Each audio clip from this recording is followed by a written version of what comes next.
pessoal experiente, né? Experientes. Eu queria, em primeiro lugar, agradecer muito a presença de todos, em especial os alunos da pós-graduação Aula Magna e o professor Narciso, que fez um esforço hercúleo, de fato, para estar aqui hoje com todos os compromissos que ele tem nesse cotidiano tão ativo. E eu quero fazer uma pequena apresentação do Nabil, já que ele tem uma história longa na área do urbanismo e na luta pela reforma urbana e conseguiu conciliar de uma maneira brilhante a atividade acadêmica de pesquisador com grande produtividade, como que é a cápsula dos nossos colegas, e ao mesmo tempo uma atuação política fortíssima a nível nacional. Bem, o arquiteto urbanista, formado pela USP, com mestrado e doutorado, também na mesma universidade, hoje livre docente pela FAUSP. Professor titular na FAUSP e trabalha em habitação, planejamento urbano regional, história urbana e meio ambiente. Tem cerca de 13 livros publicados, acho que essa informação é antiga, já dá para somar mais 3 pelo menos. Já está somado? Tá bom. 13 livros publicados, um deles está na 4ª edição, que é Origens da Habitação Social no Brasil, considerado uma referência na nossa área. 6ª, desculpa.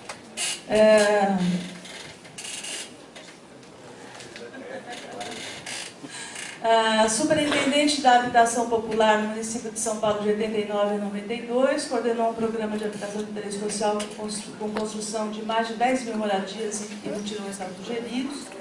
Criou a lei da titularidade da mulher nos contratos, né, de habitação naquele período.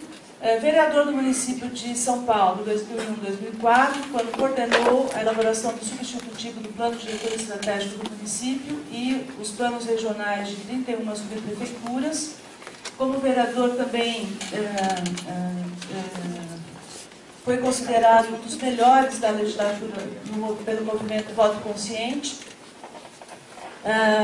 Como consultor, trabalhou em Franca, Ipatinga, Taboão da Serra, e Nova Iguaçu, São Paulo, Salvador, Distrito Federal. Coordenou a consultoria para a elaboração do Plano Nacional de Habitação.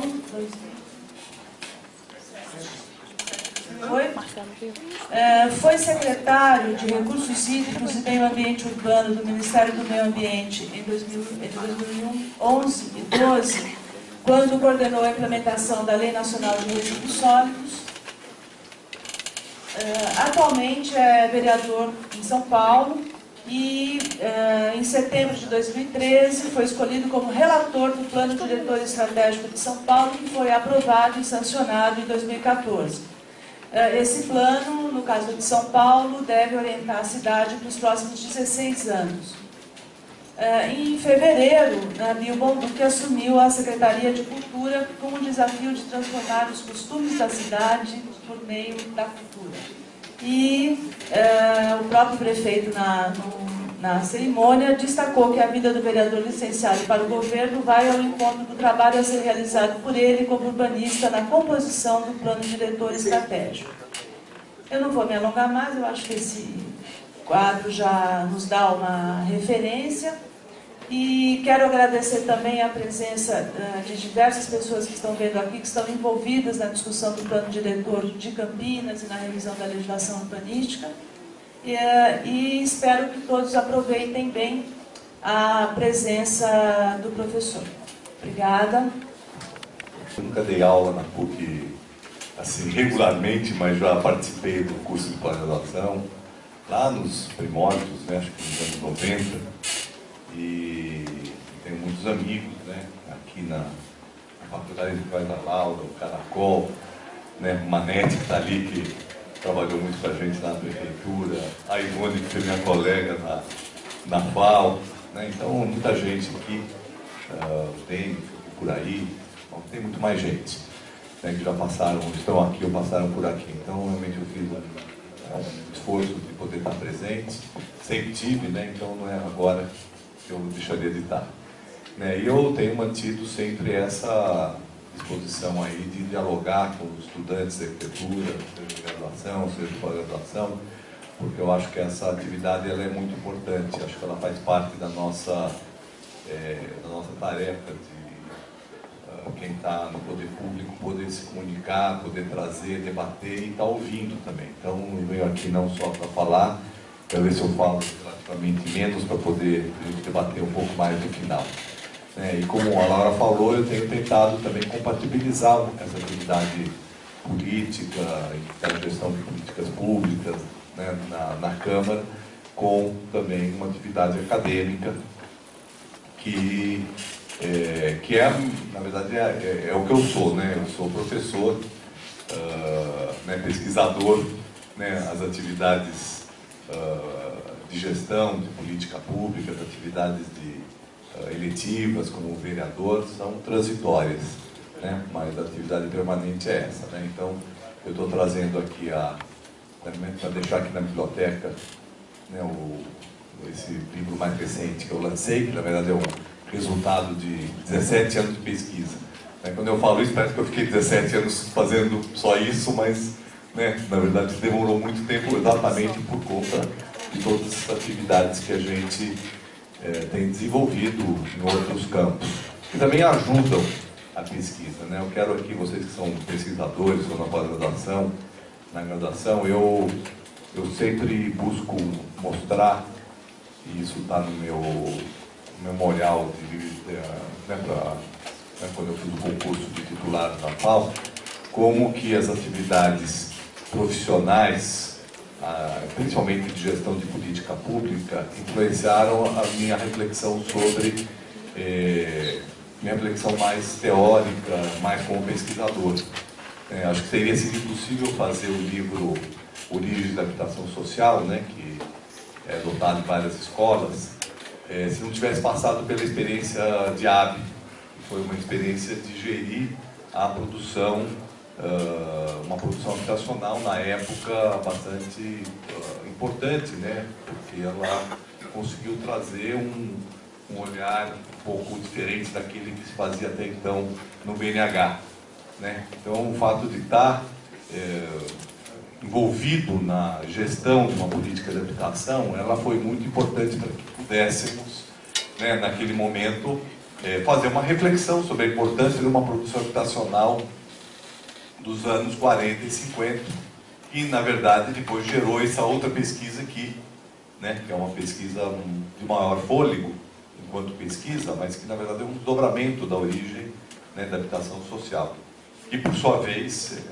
acabou servindo para que eu pudesse ter aqui no volume 1, né, desse livro novo, né, além da gente buscar resgatar e toda a produção de arquitetura realizada entre os anos 40 e 50 na área de habitação, no volume 1 serviu para poder fazer uma coisa que eu sempre quis fazer também, que é uma trajetória das políticas urbanas, e principalmente das políticas de habitação no Brasil ao longo do último século. Né? Então, esse livro ele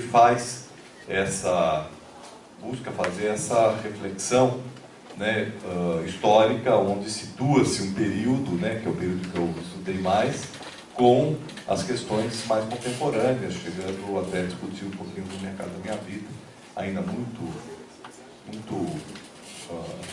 assim, pouco desenvolvida, porque eu tenho muitas pesquisas sendo feitas, mas mostrando a necessidade dele refletir sobre as questões do urbanismo, da arquitetura, dentro da produção habitacional de maior escala. Então, eu acho que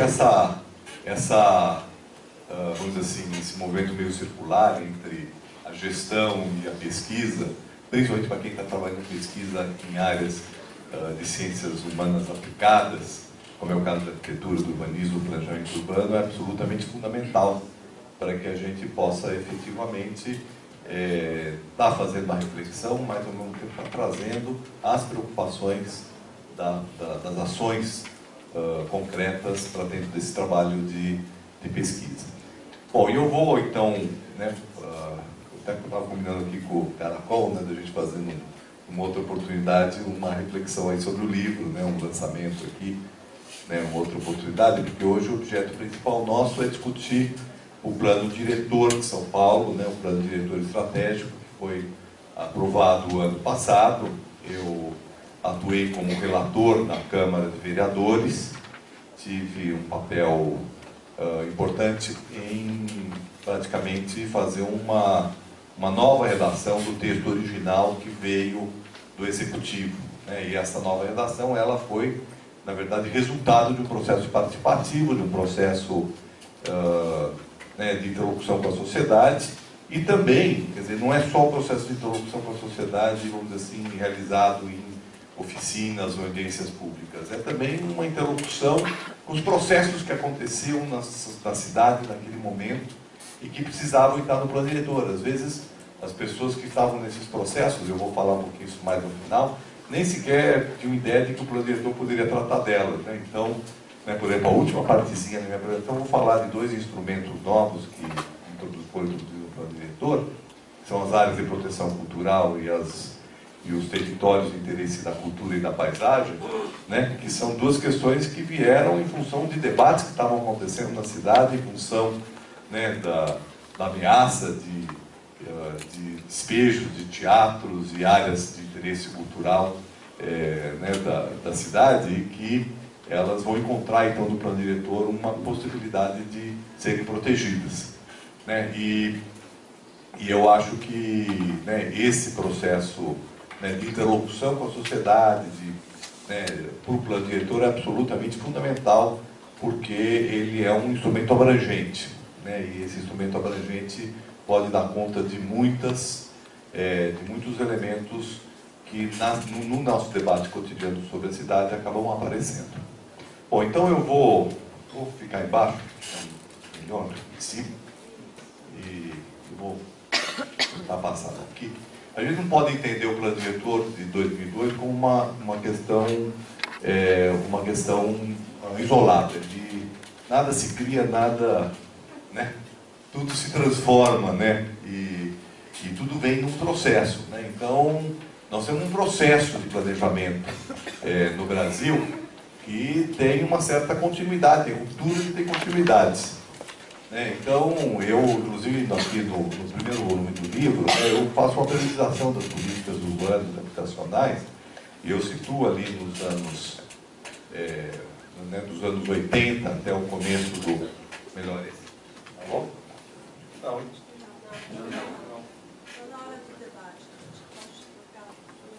Alô? Alô?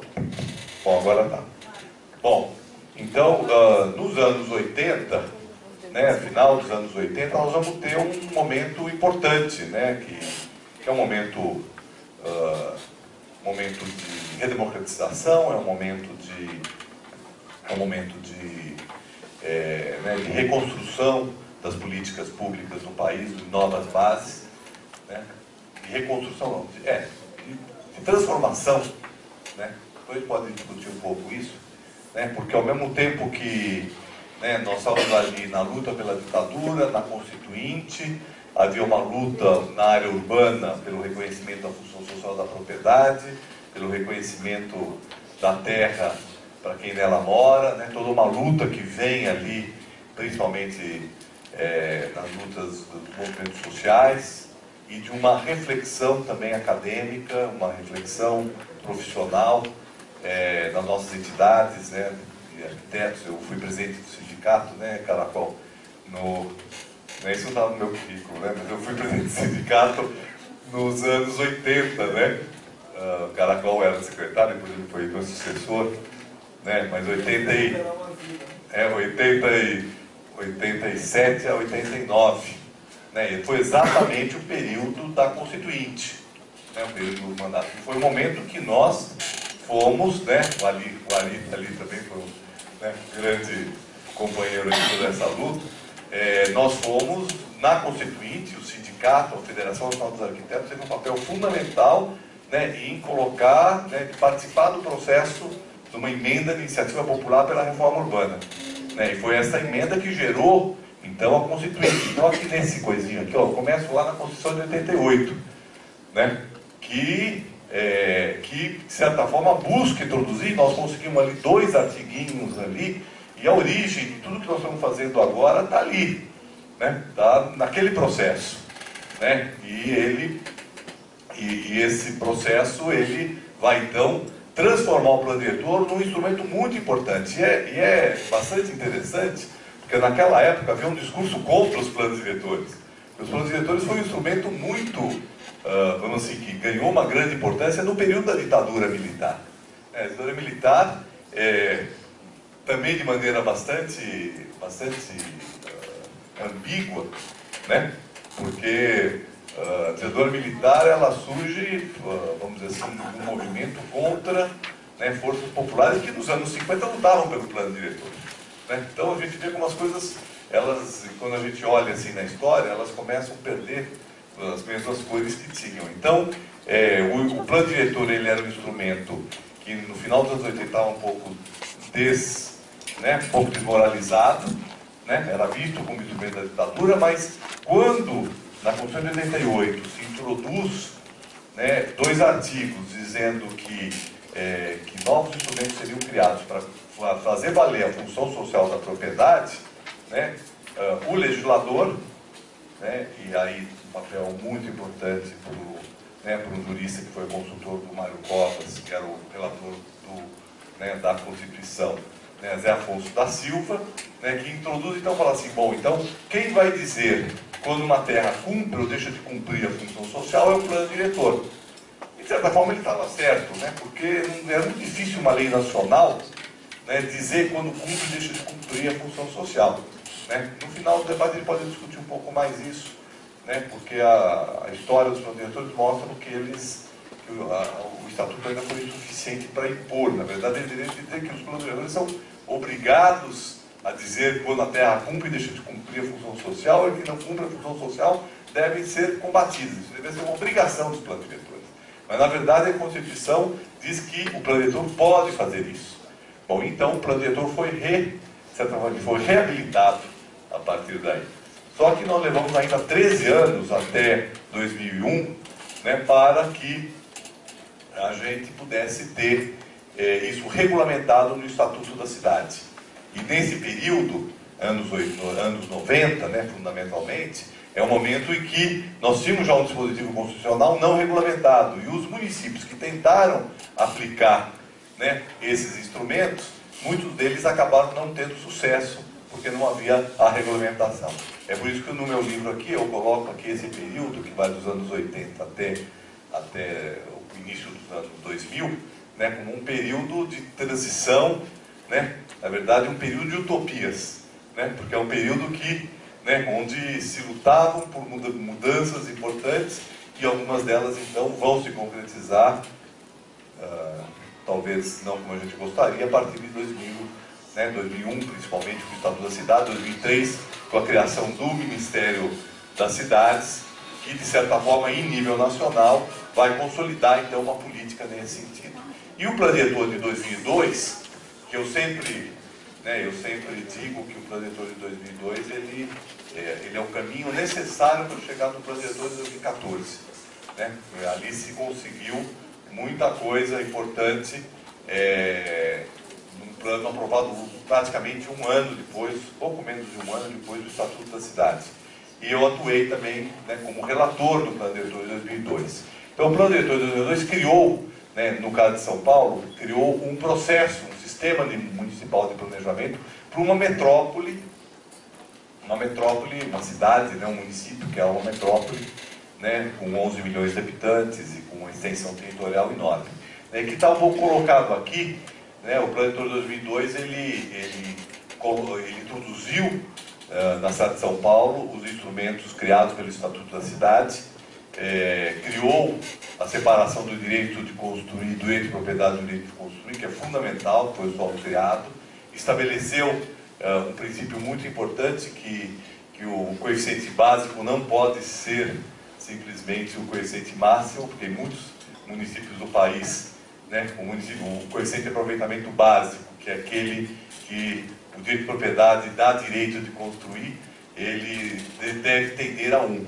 Isso é uma luta antiga, né, dos arquitetos. Isso já estava presente lá no Seminário de Habitação e Reforma Urbana, né, em 63, depois aparece, no caso de São Paulo, nos debates dos anos 70, e em 91, no plano diretor de 91, né, na época da Erundina, isso foi tentado sem ter tido nenhum sucesso.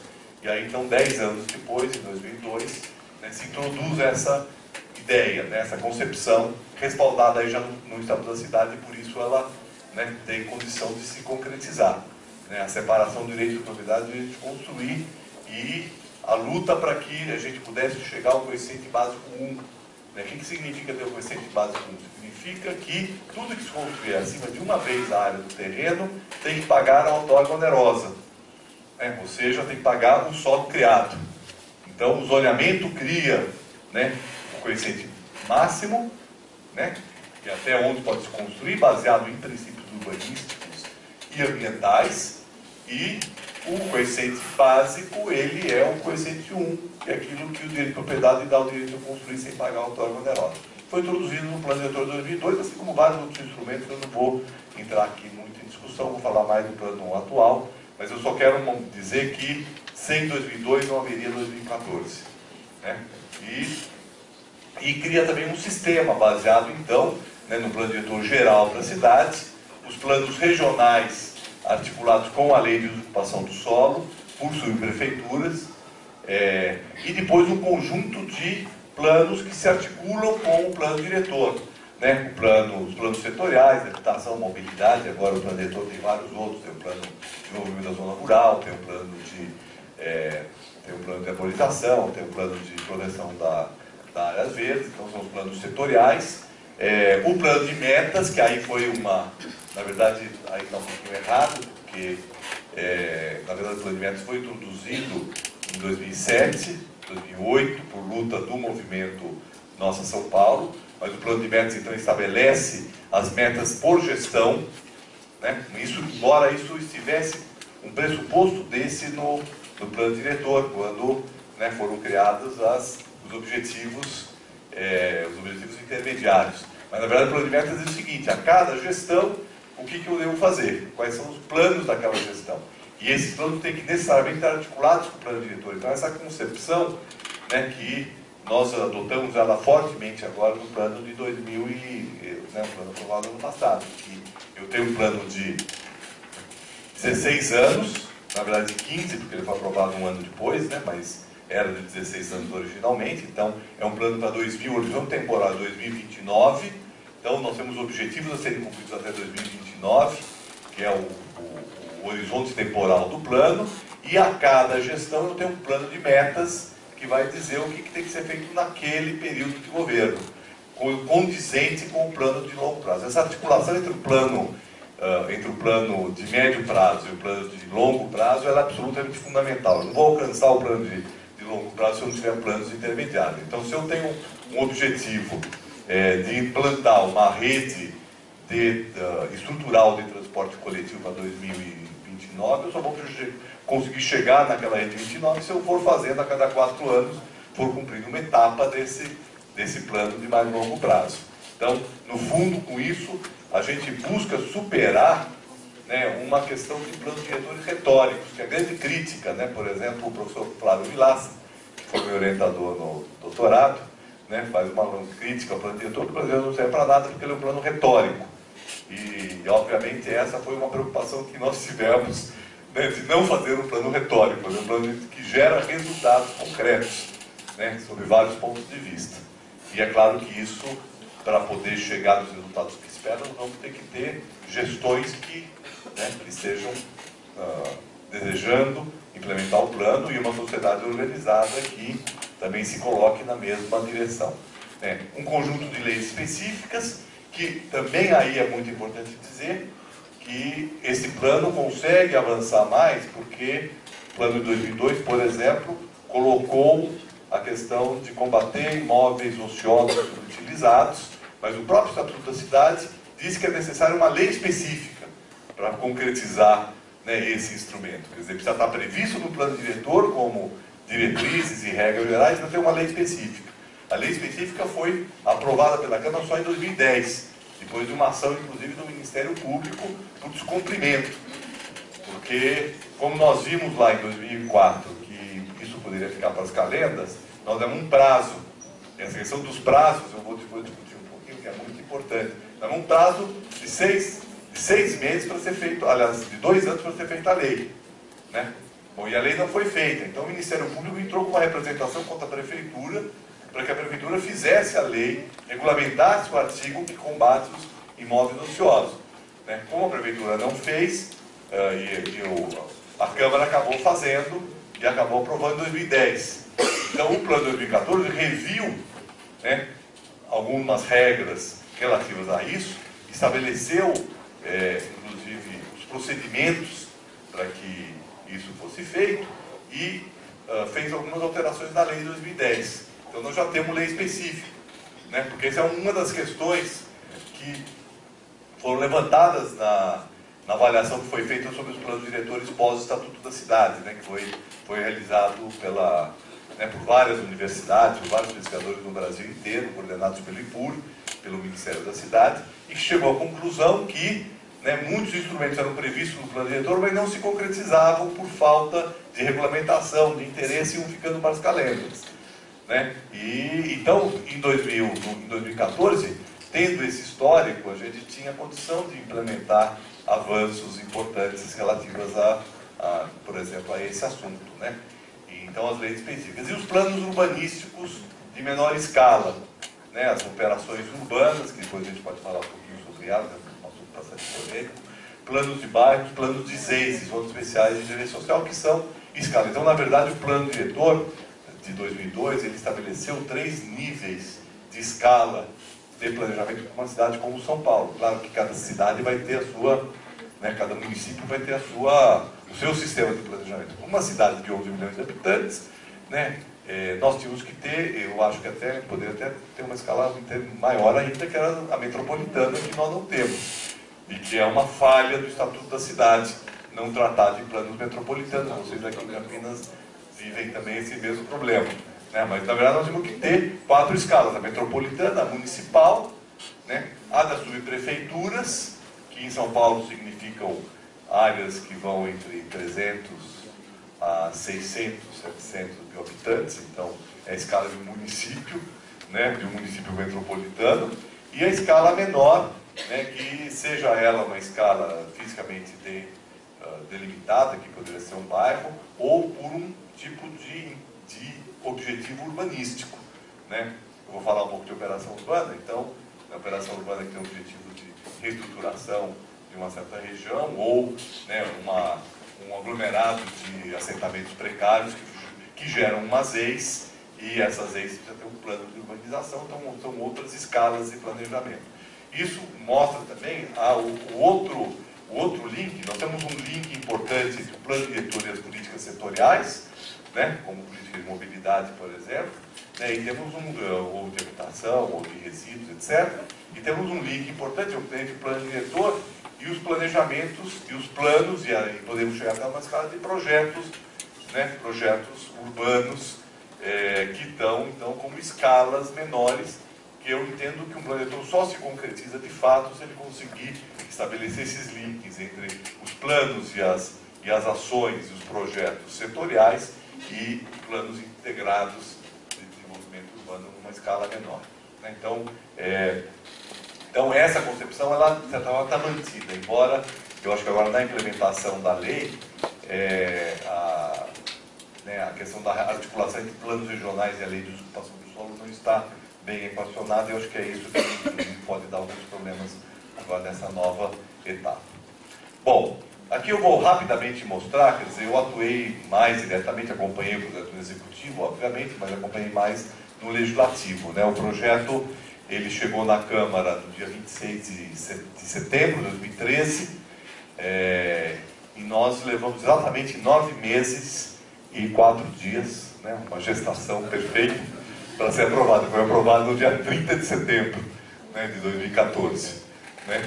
E esse processo foi um processo muito intenso. Nós tivemos uma primeira etapa do processo participativo, entre outubro e dezembro, que foram 45 debates, audiências públicas, oficinas com, né, movimentos, com a população como um todo, nas subprefeituras, temáticas, para poder, então, se chegar a um conjunto de propostas e sugestões de alteração do projeto original, no ponto de partida que se tinha.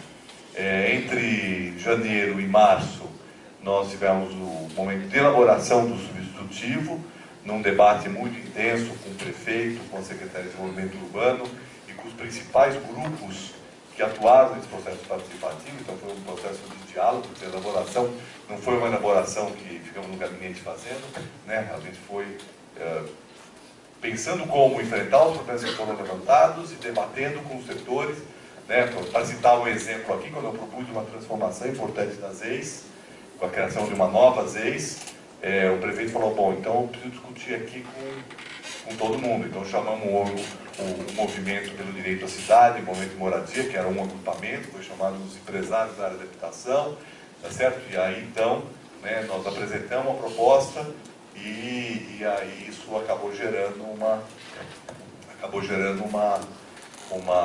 né, um resultado positivo aí, com o apoio de vários setores em relação a isso.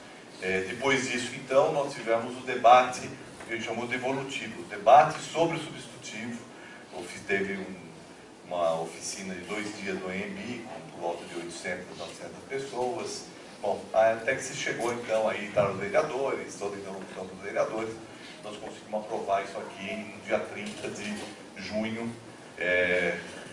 Teve toda uma busca, né, que eu vou mostrar aqui muito rapidamente, uma busca de fazer esse processo o mais transparente possível e com maior divulgação, né? Então, as várias mídias, televisão, rádio, jornal, né? Tem uma inserção em jornais tipo Folha, Estado, né? No metrô, né? Na televisão, né? Inserções na internet, né? O portal da Câmara, que foi muito importante, porque todos os documentos que foram entregues, que foram milhares, né? Documentos pode ser desde um documento que algum movimento fez, pode ser uma opinião dada numa audiência pública, né? Então tudo isso foi, nós fizemos um convênio com o Centro de Estudos da Metrópole, que ajudou a gente a fazer a sistematização do processo participativo e tudo. Então, por exemplo, para dar um exemplo assim que normalmente é comum acontecer, o setor empresarial. No setor empresarial você não tem como discutir um plano diretor sem discutir com o Secov, né? Teve várias. Só que o documento que o Secov apresentou com as propostas de modificação do substitutivo foi para a internet, né? Então, quem quiser consultar, quer dizer, esse material, por exemplo, né? Quais eram os pontos de divergência, onde queria. Então, a transparência é uma coisa que a gente buscou fazer da melhor maneira possível, lembrando que sem transparência é muito difícil conseguir aprovar uma lei desse tipo. Eu tenho, assim, talvez o privilégio de poder ter na Câmara aprovado 2 únicos planos diretores que foram aprovados pela Câmara de São Paulo, de verdade, aprovados. A gente sabe que câmaras funcionam de maneira que não é assim tão, né? Então, assim, não vou dizer que todos os vereadores aprovaram porque concordavam com o texto integralmente, etc. Certo? Mas a Câmara ela é uma caixa de ressonância da sociedade, né? Então, nós tivemos, na verdade, na história de São Paulo, tivemos um plano aprovado em dia 29 de dezembro de 71, no meio da ditadura, que é o plano do desenvolvimento integrado. Depois, um ano depois, em 72, foi aprovado o planeamento, também dia 27 de dezembro, alguma coisa assim, né? Então, na época da ditadura. E tivemos um plano em 88, que não foi aprovado pela Câmara, embora tenha sido aprovado, né? Que foi na época do Jânio, né? O Jânio, naquela época ainda, igual nós já tínhamos, já não era mais governo militar, mas ainda vigorava o instrumento da ditadura, né? E o Jânio mandou o projeto em regime de urgência. Na época, ficavam 3 meses em regime de urgência o projeto, ele é aprovado automaticamente. Então o Jânio aprovou, coisa que hoje seria inconcebível, né? Alguém achar isso. Isso em 88. Ele mandou para a Câmara, ficou 3 meses, não foi aprovado e foi sancionado, né? Porque o regime de curso de prazo, que chamava na época, recurso situado vigorável, né? Mas a Erundina mandou um plano, o Covas mandou um plano, antes da Erundina, o Covas mandou um plano, a Erundina mandou um plano, o Pita mandou um plano, o Kassab mandou um plano e nenhum deles foram aprovados na Câmara, né? Embora alguns desses governos tivessem maioria na Câmara. Então, então esse processo, estou falando isso para dizer o seguinte, sem esse processo de transparência, sem esse debate, essa articulação, é muito difícil aprovar um plano diretor em São Paulo então esse era o princípio. Nós tivemos uma representação do Ministério Público, que não foi para frente, né, mas tem sido comum, né, esse tipo de coisa. Aqui algumas imagens desse processo, né, tivemos uma participação bastante, né, grande de vários movimentos, 10 mil contribuições, sendo 5 mil presenciais, 4.400 pela internet. Bom, então, é um pouco do processo. E agora, então, eu vou falar um pouquinho da cidade e um pouquinho do que o plano propõe. Vou falar um pouco da cidade um pouco rápido, porque eu acho que esses desafios já são muito conhecidos por todos, né, que estudam a cidade. Bom, a primeira questão é a questão da expansão horizontal da cidade, né? São Paulo, como a maior parte das cidades brasileiras, tem um processo de expansão horizontal que faz parte de um processo especulativo, né, de gerar vazios urbanos, de gerar extensões, valorizações imobiliárias, né, e uma questão fundamental, né, para a nossa cidade, aqui são alguns desafios, é conter esse processo e combater a especulação com imóvel ocioso. E o conceito de imóvel ocioso é um conceito que a gente podia debater. O plano diretor caracteriza isso, né? Porque nossas cidades, elas são, de uma maneira geral, as cidades brasileiras são muito extensas e de baixa densidade. É claro que isso tudo pode e deve fazer parte de um debate sobre modelo de cidade, né? Mas eu acho que aqui na região metropolitana de Campinas vocês têm um exemplo bastante claro disso e os efeitos que isso tem sobre o custo, né, de urbanização. Bom, outra questão fundamental é combater as desigualdades socioterritoriais, né? Esse mapinha que vocês estão vendo aí à direita é um mapa que vem sendo desenvolvido lá pela PUC, pelo grupo de pesquisa da professora Aldaísa Esposati, que, né, pega uma grande cesta de indicadores urbanos e sociais e a gente vê aí a grande concentração de inclusão social territorial no centro expandido, a zona verde, né, que são as zonas incluídas da cidade, e a exclusão da zona vermelha. Quer dizer, essa e uma zona amarela, que é uma zona intermediária. Você percebe como, né, a cidade ela tem, né, ela continua apresentando um processo de desigualdade muito intenso. É aquilo que o prefeito Fernando Haddad chamou dos muros que precisam ser derrubados na cidade. Na verdade, essa imagem de muro eu não gosto muito, né? Embora o prefeito use, eu não gosto muito, porque na verdade, como vocês veem, nós não temos exatamente um muro, né? Nós temos, né, uma gradação, né? Tem um processo gradual, né? E isso, né, claro que... mas a ideia de muro é uma ideia forte, uma ideia importante. A gente vê, tem uns amarelinhos ali que vão no meio dos vermelhos, né? Assim como tem uns vermelhinhos que entram, né, se aproximam dos verdes, né? Então, na verdade, a cidade é uma coisa viva, mas enfrentar esse problema é absolutamente fundamental para que a gente possa ter uma cidade que funcione direito, né? Principalmente porque entre os vários aspectos de desigualdade que nós temos,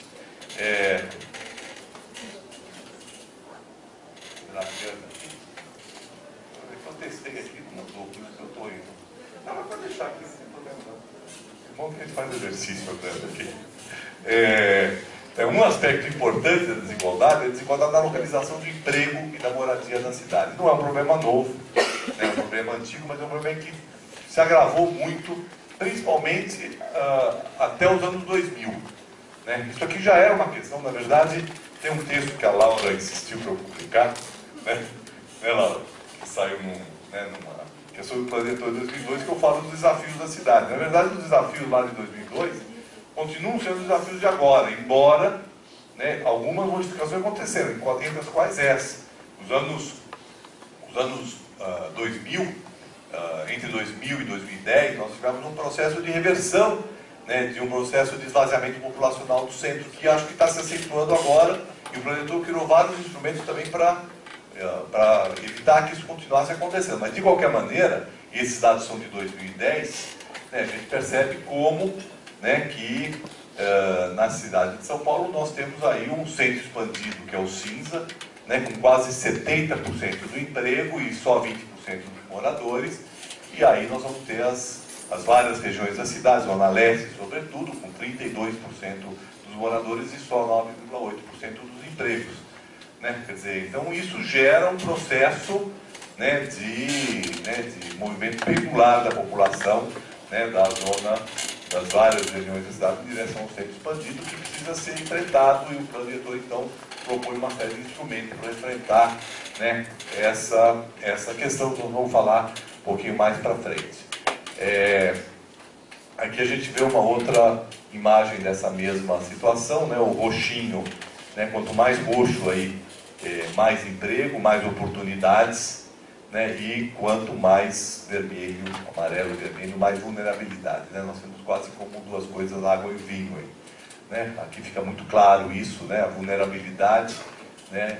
Onde tem vulnerabilidade tem muito pouco emprego, e onde tem, né, e onde tem muito emprego tem pouca vulnerabilidade. Está vinculado à questão do preço da terra. Né? O preço da terra é um elemento que acaba gerando isso, ou seja, né, as áreas mais vulneráveis são aquelas que têm o preço da terra mais barato, onde tem muita ocupação, onde tem muito loteamento clandestino, e os lugares que são os roxos são os lugares que têm emprego, portanto são os lugares que se valorizam mais e que expulsam a população, né, de baixa renda. E, então, né, esses números de favela expressam, né, aquilo, e garantir terra urbanizada e bem localizada, né, para habitação social é absolutamente fundamental dentro desta lógica. Isso não quer dizer só produzir habitação em centro, eu vou falar isso mais para frente. Claro que produzir habitação em áreas centrais, bem localizadas, é importante, mas também significa qualificar, urbanizar as áreas que são vulneráveis, né? Porque também se criou ao longo desse período uma certa fetiche, que é assim, tem que fazer só habitação no centro, fazer habitação na periferia é um desastre. Né? E os próprios representantes do movimento de habitação, né, não são contra fazer habitação na periferia. Nós somos contra que se faça habitação na periferia sem que se criem as condições urbanas adequadas, até porque eu não vou conseguir, né, ninguém vai conseguir produzir habitação apenas no centro. Né? Não tem capacidade para isso. Né? Então, a questão é como se rompe essa desigualdade, né? Rompe essa desigualdade, processo de urbanização, de oportunidades, para poder enfrentar o problema, né, que é as pessoas morarem distantes de onde moram, de onde trabalham e não terem oportunidade próxima. Bom, e aqui um elemento absolutamente fundamental, estratégico dentro do plano diretor, que é mudar a lógica de mobilidade, né, que significa, né, por um lado, né, a prioridade efetiva do transporte coletivo, né, que só pode ter resultado se de fato tiver uma gestão que faça, né, na gestão do plano diretor. Todo o plano diretor do Brasil, se alguém for consultar, vai dizer que a prioridade é do transporte coletivo, porque não tem ninguém que possa defender o contrário. Mas entre... ninguém vai dizer que não, a prioridade não é para o transporte coletivo. Só que, né, quando o prefeito tomou a decisão radical, e isso foi ao longo do processo de discussão do plano diretor, e foi depois, né, das manifestações de junho, né, e a gente só tem o resultado que nós tivemos no plano diretor, porque assim, o plano diretor começou a ser debatido na Câmara logo depois de junho, né, no impacto de junho. Então, quer dizer, a necessidade de tomar medidas radicais. Então, o prefeito, depois de junho, que congelou a tarifa, e depois ainda teve o problema do IPTU, né, que também congelou o IPTU, né, o prefeito chegou à conclusão que ou se atuava efetivamente na mudança da lógica da cidade, porque a lógica de vamos fazer mais obra, né, mesmo que fosse em termos de transporte coletivo, não ia dar resultado. Então, a radicalização das faixas exclusivas, né, das ciclovias, que vem exatamente nesse período, que está muito compatíveis com o que o plano diretor defende, né, vem em cima da seguinte questão. Nós temos assim como nós temos que fazer a reforma urbana, garantir a função social da terra, né, quando a gente fala função social da terra, nós estamos falando função da terra privada. Essa é a lógica do Estatuto da cidade, certo? Da terra privada. Nós temos que garantir a função social da terra pública. E o sistema viário, ele é a terra pública, que está privatizada. Na hora que eu tenho, né, na hora que eu tenho uma pessoa, 1,3 pessoas num carro, né, 1,3 pessoas num carro que ocupa aquele espaço público, tá certo? Aonde, né, se eu puser um ônibus, eu vou transportar de maneira confortável 50 passageiros, um ônibus normal, se for um ônibus biarticulado, tal como aquele de 70 passageiros, né, bem confortáveis, eu estou democratizando o uso do espaço viário, portanto, da terra, da área, que é uma área pública, e isso já está aí, certo? Independentemente da gente pensar em, claro, corredores estruturados à esquerda, BRT, etc., né, obviamente é um sistema melhor estruturado, mais adequado, etc., mas que aí a gente tem uma espécie de um BRT, né, o famoso fura-fila, né, que é isso que nós estamos vendo aqui. Só que o fura-fila começou a ser feito na administração Pita, né, no final dos anos 90, levou assim, muito tempo para ficar pronto, vários anos. O metrô, a linha amarela, né, de São Paulo, né, ela já está indo para 18 anos e ainda não conseguiu inaugurar todas as estações, né, não chegou na Vila Sônia. Certo? Quer dizer, isso são prazos infinitos, né, e que obviamente interessam para quem? Para as grandes empreiteiras que vão realizar essas obras e consomem. Eu estou falando aqui das obras corretas que têm que ser feitas, como de transporte coletivo, de metrô, etc. Né? Tem que falar das obras, né? Então, por exemplo, o prefeito tomou uma decisão, depois das eleições de junho, de suspender um túnel que já estava licitado, né? Que já era para dar ordem de serviço, que é o túnel da Avenida Águas Praiadas, né? E que o Kassab transformou numa obra de 3 quilômetros a 4 bilhões de reais, que não consumir os recursos da prefeitura durante não sei quanto tempo, né? Então, essas decisões, e a gente vê agora todo esse escândalo que está vindo e tal, né, o caminho por onde passam, né, as decisões públicas, elas são decisões que acabam comprometendo. Né? Hoje, 13% do orçamento da prefeitura, né, 13% de tudo que a prefeitura arrecada, vai para o pagamento da dívida, que foi feita pelo Maluf, com aquelas grandes obras viárias feitas entre 93 e 96. O túnel embaixo do Ibirapuera, o túnel embaixo do Rio Pinheiros, né, a Avenida Águas Praiada, que teve todos os escândalos que, né, a prefeitura está começando agora a receber alguma coisa de volta, né, com os recursos que foram, né, desviados. Em suma, né, quer dizer, não é por acaso que a cidade tem os problemas. E a questão da mobilidade, ela é uma das questões talvez mais cruciais em relação a isso. Então, mudar a lógica da mobilidade, né, mas também, como nós vamos falar mais para frente, dirigir o adensamento construtivo para as áreas no entorno do sistema estrutural de transporte coletivo, que foi uma coisa polêmica, que é uma espinha dorsal importante, né, do plano diretor. Para quê? Para que as pessoas sejam de fato estimuladas ao transporte coletivo. Porque não é por acaso que as pessoas usam o automóvel. O automóvel está ligado àquele processo que nós vimos antes, do espraiamento horizontal da cidade. Né? Porque quanto mais a cidade é espraiada, mais é difícil ela se estruturar um sistema de transporte coletivo. Né? É a lógica do subúrbio americano, que é a lógica dos condomínios fechados aqui, da região de Campinas e de São Paulo. Porque é muito difícil, tem zonas de baixa densidade, distantes, e o sistema de transporte coletivo não pode ser eficiente. Para o sistema de transporte coletivo ser eficiente, para ele poder ter regularidade, para ele ser minimamente sustentável do ponto de vista econômico, eu preciso de uma cidade mais compacta. Né? Um processo. Então, essas questões são, né, essa questão é fundamental. Bom, e aí então nós temos a questão da proteção, né, das áreas prestadoras de serviços ambientais, né, numa outra dimensão, né, que é importante. Eu vou falar isso mais para frente, eu vou dar um pouquinho rápido aqui, senão não vou ficar com pouco tempo. E valorizar e qualificar os espaços públicos. Né? Bom, isso aqui é fundamental, porque isso acabou virando também uma questão importante para a cidade.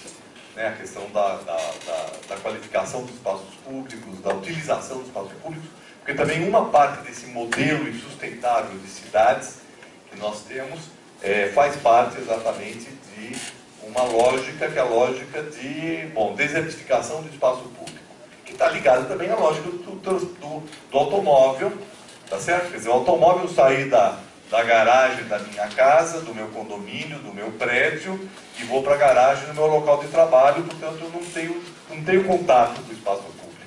Então isso faz parte de um sistema de raciocínio, né? A Laura falou coisa, né, do prefeito lá na minha posse, né? Da lógica, porque no fundo é uma lógica que tem a ver com o modo cultural de usar a cidade, né? Quer dizer, você pode usar a cidade não tendo contato com o espaço público, ficando protegido do condomínio, protegido no local de trabalho e protegido pelo carro, pelos vidros fechados e blindados, se possível, tá certo? Então, esse é um jeito de usar a cidade, tem a ver com, né, com uma cultura urbana.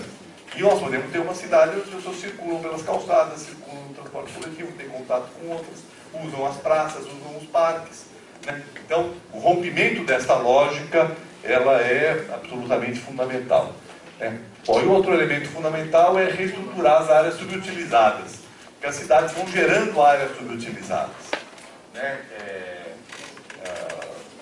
Antigas áreas industriais, áreas portuárias, é um tema, né, que está muito ligado aos projetos urbanos, a processos de transformação, mas aí tem uma questão fundamental, né, com inclusão social, porque esses processos de transformação, eles têm sido analisados como processos que geram gentrificação e geram exclusão social, né? Por quê? Porque você, né, quer dizer, são processos que se exigem muitos recursos para aplicar, esses recursos são feitos em parceria público-privada, para viabilizar o investimento privado é necessário que se dê um máximo aproveitamento econômico para as áreas que forem estruturadas, né? E para isso, então, né, promover processos de exclusão ou não propor processos de inclusão passa a ser fundamental. Então, esse desafio é um desafio importante. É como fazer a reestruturação, que já é um desafio em si, né, mas como fazê-lo com inclusão, né? E isso, obviamente, tudo isso são questões que não são fáceis de serem implementadas, né? Nós temos um exemplo agora importante lá do Rio de Janeiro, né, que é o Porto Maravilha, que certamente vai ser um bom objeto de estudo. Então, qual que é a cidade, né, proposta aí, né, do plano diretor, tendo em vista esses desafios que estão colocados? Em primeiro lugar, é equilibrar as várias dimensões da cidade, né? Ou seja, evitar que um dos elementos, e em especial o processo imobiliário, certo? Ele predomine sobre os demais, né? Por quê? Porque ele tem muita força. O processo imobiliário tem muita força, por quê? Porque ele usa o solo urbano como matéria-prima da sua atividade econômica, né? E, portanto, ele, né, valoriza certas localizações e com isso acaba, né, gerando um processo que é muito forte, né?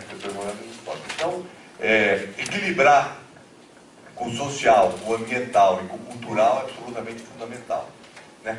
E é por isso que, então, o plano diretor ele partiu do pressuposto que era necessário criar instrumentos de proteção social, de proteção ambiental e de proteção cultural de espaços culturais. Isso também não tem novidade nenhuma, né? Quer dizer, não tem novidade nenhuma. Não isso vem lá do Estatuto da Cidade, vem lá das leis ambientais, na área, mas depende de como a gente vai aplicar isso, pode ter mudanças importantes. A experiência do Plano Diretor de 2002, por exemplo, embora tivesse lá um instrumento de proteção social, que foram as EIs, tá certo? Não é nenhuma, o Plano Diretor né, mantém as EIs, que virou um instrumento usado em várias cidades, mas mudou a lógica das EIs, porque do jeito como estava no Plano de 2002, não estava funcionando. Também não sei se vai funcionar agora, mas isso é uma discussão que a gente pode fazer. Mas corrigiu, né, algumas questões que naquele momento, né, inclusive o econômico não imobiliário, que essa é uma outra questão também que se colocou, né? Por exemplo, de repente eu recebo, né, um grupo de industriais da região da Moca e de Ipiranga, certo? Dizendo o seguinte, ó, o plano diretor não proteger essa região do processo imobiliário, as indústrias todas que estão lá vão sair da cidade, né? Por quê? Porque o processo imobiliário é um processo muito avassalador em termos de valorização da terra e acaba, né, não né? Na verdade está na origem do zoneamento, né, inclusive. Né? Não é só pelo processo de valorização, e aí valoriza aquela terra e as indústrias saem. É também porque na hora que você tem habitação próxima a uma área de produção, né, começa a haver um movimento forte para retirar a atividade, né, atividade de produção. Então, por mais que se advogue, aí tem uma corrente também, muito presente na discussão do plano diretor, dentro da própria Secretaria de Desenvolvimento Urbano, que advogue a questão do uso misto, né, que é importante, o uso misto e tal. Claro que ele é importante em certas situações, mas isso não invalida a necessidade da gente ter, né, o zoneamento como instrumento de proteção para certos usos urbanos que ficam incompatíveis uns com os outros, né? Então, daí então que a gente tem essas várias... Bom, então aqui estão, assim, uma síntese muito grande. O planejador tem 300, na versão final, 390 artigos, então ele é bastante extenso, né? Mas assim, uma síntese da proposta, e sempre dentro de uma metodologia muito clara, que nós temos que ter claramente quais são os nossos objetivos e depois termos instrumentos e ações para poder alcançar aqueles objetivos que estão colocados. Né? Então, prioridade para o transporte coletivo e não motorizado, já falei de quase todas elas aqui. Né? Articulação entre mobilidade e uso do solo, com adensamento ao longo do sistema de transporte coletivo de massa, menor adensamento nos miolos, né? Ou seja, a lógica de vamos adensar o sistema de transporte e vamos reduzir o adensamento fora dos eixos, ampliação de parques e áreas protegidas, conter a expansão horizontal com a criação de alternativas econômicas na zona rural, estimular a moradia onde tem muito emprego e criar polos de desenvolvimento econômico que concentram moradias, ampliar a produção de habitação de interesse social, faixa 1, com as EIs mais focadas. Então essa é uma questão importante, quer dizer, focar mais as EIs nas faixas de maior interesse social, né, e criar uma lei específica para os setores de classe média. Né? Isso depois eu vou discutir um pouquinho mais para frente, é uma questão importante.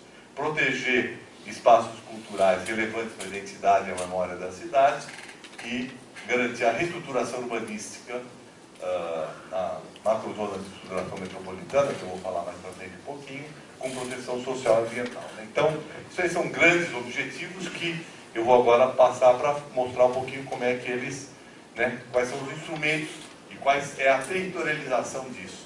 É engraçado que quando eu fiz a apresentação do plano diretor no Rio de Janeiro, nós fomos muito elogiados porque nosso plano tinha mapa. Né? O que eu achei muito curioso, é porque o plano diretor do Rio de Janeiro não tem mapa. Né?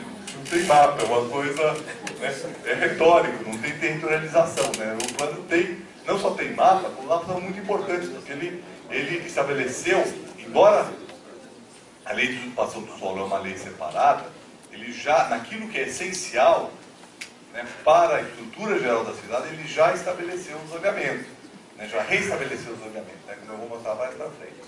Tá, mas então, ele tem territorialidade e tem instrumentos. Então, quais são alguns avanços importantes, né, eu também já falei alguns deles aqui, então nós podemos até passar mais rápido, né? Cria um conceito básico comum em toda a cidade, consolidando o conceito de solo criado, ou seja, tudo que se construir acima de uma cidade, né, de uma vez a área do terreno, pagará outorga onerosa. Né? Isso é uma conquista histórica, né, porque, né, como eu falei aqui, fomos avançando, não conseguimos chegar a isso sem passar por 2002. Né, e outra coisa importante que, né, acho que talvez possa, né, se for o caso, depois aprofundar, é que o planejador criou uma planta específica, uma tabela específica de valores para aplicação da outorga onerosa, que não se confunde com o valor venal. Né? Por quê? Porque o valor venal, na medida que ele está diretamente ligado ao IPTU, né, ele gera uma série de constrangimentos de ordem política à atualização desses valores, que foi o que aconteceu em 2013. Em 2013 propunha uma reestruturação da planta genérica de valores, trazendo mais próximo dos valores de mercado, e em função disso foi aprovado, caiu na justiça, depois teve que se adotar uma série de outros medidas para conseguir no ano passado aprovar de novo o IPTU. Então nós tornamos autônomo a tabela anualmente é publicada uma tabela baseada em pesquisas de mercado, a tabela de valores, o que tornou a outorga onerosa mais significativa, mais importante.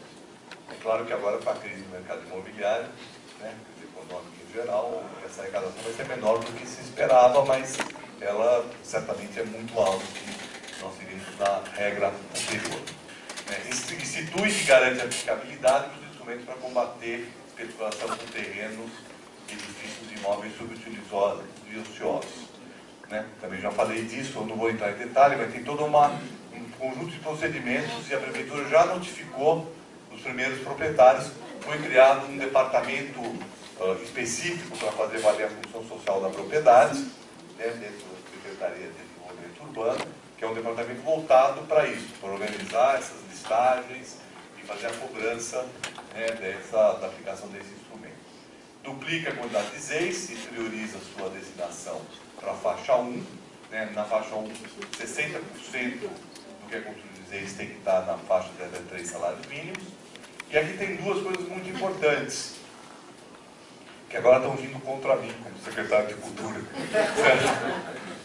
Que é o seguinte: o Fundurb, que é o fundo para onde vai o recurso da outorga onerosa, ele estava sendo utilizado como uma espécie de socorro de caixa da Prefeitura, para qualquer tipo de obra. Tinha que ser para obra, para qualquer tipo de obra. Então foram feitas as mais diferentes obras com o recurso do Fundurb.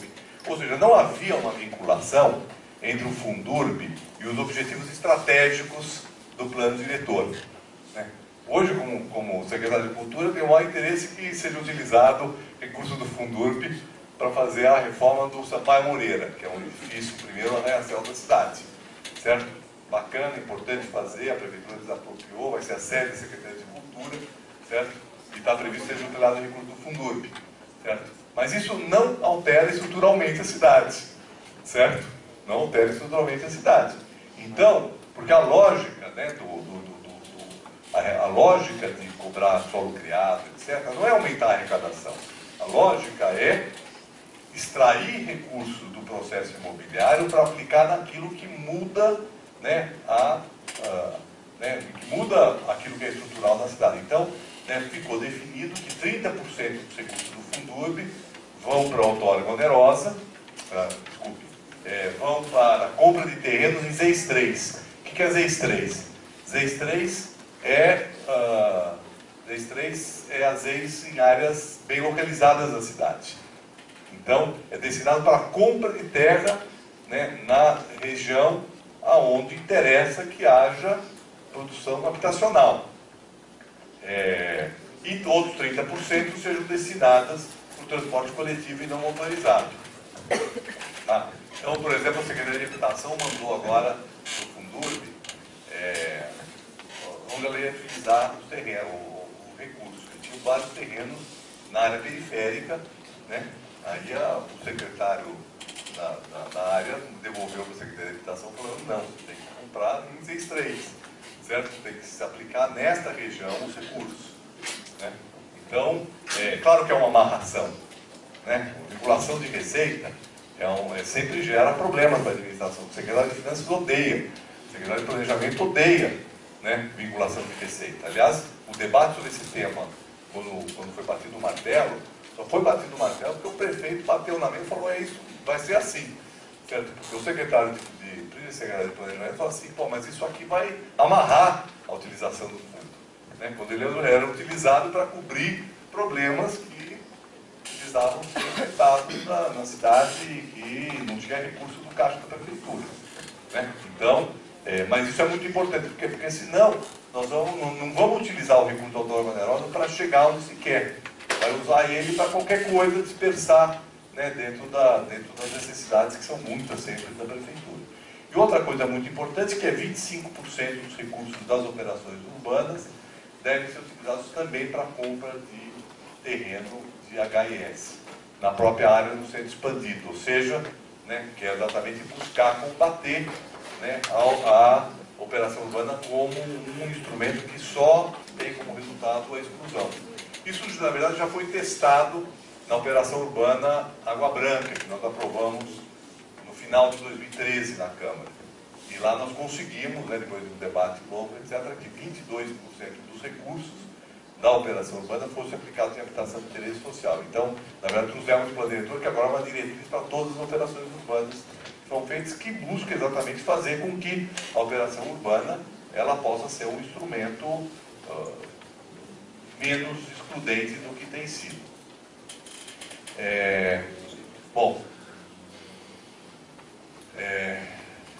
Então, a questão da função, o que tem de novidade importante? Foi estabelecido coeficientes mínimos que não são tão mínimos assim. O que é o coeficiente mínimo? O coeficiente mínimo é abaixo do qual o imóvel é considerado subutilizado. Então, obviamente, estacionamentos assim como esse, que é terreno que não cumpre a função social. Isso já foi uma discussão em 2002. Em 2002 tinha os que diziam o seguinte, que como que o terreno não cumpre a função social? Está cumprindo uma função social, que é estacionamento. Estacionamento é uma função social. Precisa estacionar em algum lugar, certo?